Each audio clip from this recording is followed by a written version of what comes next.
خانم سلام. یه روز یه قورباغه به باباش میگه بابا من میخوام ازدواج کنم.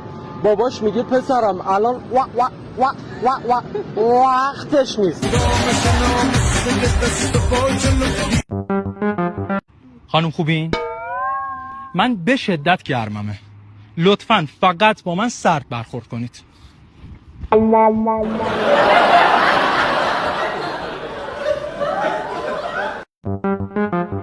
خانم سلام، من حالم خیلی خرابه.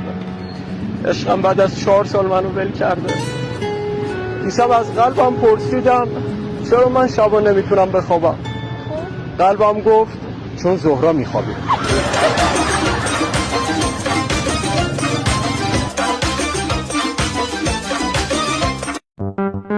خانم خوبین؟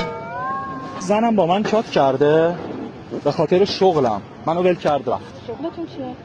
جان؟ شغلتون چیه؟ تو مرغداری کار میکنم، مرغای فلج رو میبرم دستشویی.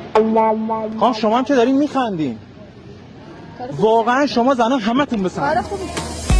یادت نره دوست دارم، خیلی دلم تنگه برا دارو ندارم و بگی.